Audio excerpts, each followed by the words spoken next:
Awal April tahun 1945, Nazi Jerman mulai kehilangan tajinya, berada dalam bahaya dan tersudutkan karena mendapat serangan dari tentara sekutu, baik dari arah timur oleh Soviet maupun dari barat oleh Inggris, Amerika, dan lainnya, membuat Jerman terjebak dan kewalahan. Pada tanggal 28 April tahun 1945, Benito Mussolini yang merupakan sahabat Adolf Hitler tewas secara mengenaskan bersama istrinya. Mayat kedua orang tersebut digantung pada tiang lampu dan dipertontonkan di depan publik. Akhirnya membuat Hitler berpikir matang-matang bahwasannya jika ia mati sekalipun, ia tak ingin dirinya mengalami hal serupa seperti apa yang terjadi pada Mussolini dan istrinya. Merasa mulai tersudutkan, maka pada tanggal 15 April Hitler bersama Eva Braun yang beberapa minggu kemudian menjadi istri sah Hitler memutuskan untuk berpindah ke suatu bunker yang telah disiapkan untuknya di gedung kanselir.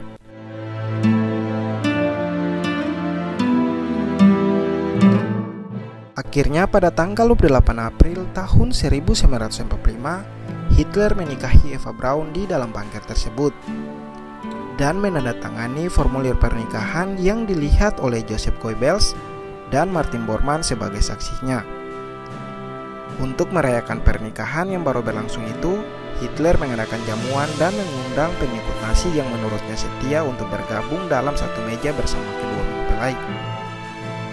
Perbincangan dan obrolan bersama pengikutnya cukup lama dan menyentuh hati para pengikutnya, karena ia menyadari semuanya akan selesai, begitu pula dengan partai Nazi.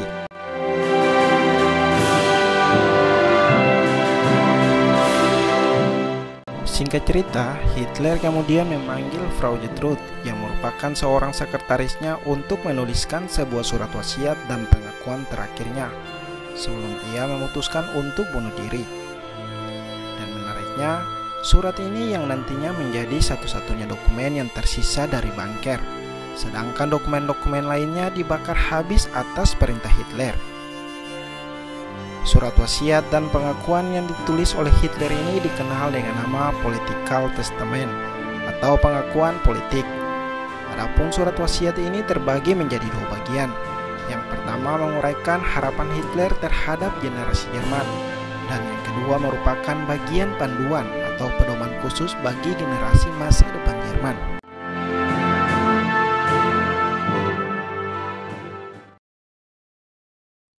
Political Testament Hitler yang pertama.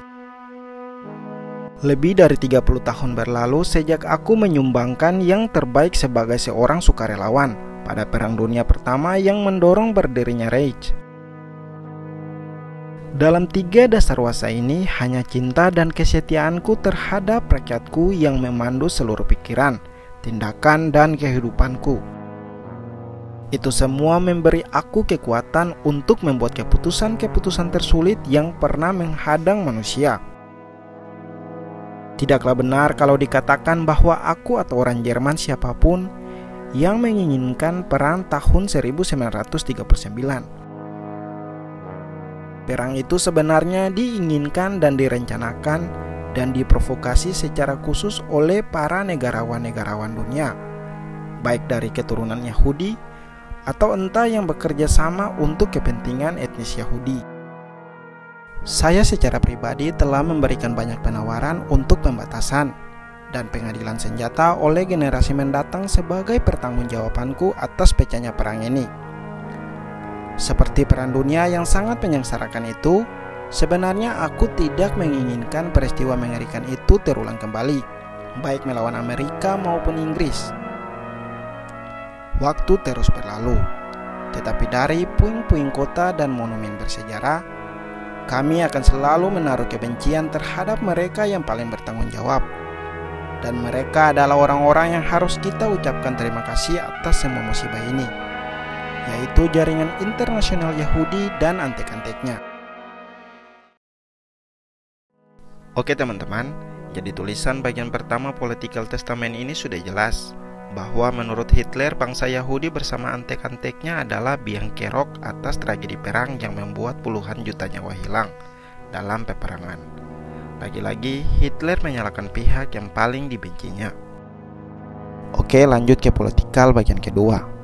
Substansinya adalah mengenai perebutan kekuasaan atau suksesi kekuasaan. Demikian bunyinya. Sebelum hari kematianku, aku terlebih dahulu memecat Rey Marshal Hermann Göring dari partai dan mencabut hak penuh yang telah diberikan kepadanya pada saat Dekret Juni tahun 1941. Dan sebagai penggantinya, aku menetapkan Laksamana Dönitz sebagai Presiden Reich ketiga dan Panglima tertinggi Angkatan Perang Jerman. Sebelum hari kematianku, aku memecat Menteri Dalam Negeri Heinrich Himmler dari partai dan dari keseluruhan jabatannya di pemerintahan.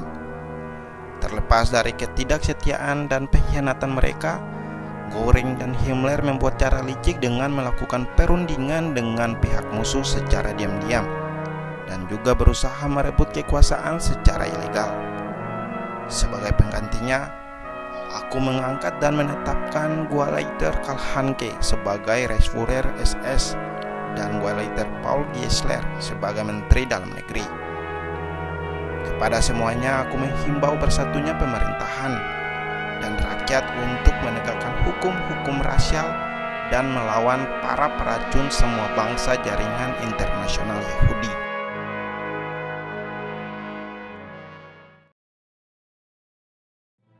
Oke teman-teman, jadi itu bagian politikal kedua yang ditulis oleh Hitler dan selesai pada jam 4 pagi hari, tanggal 29 April tahun 1945.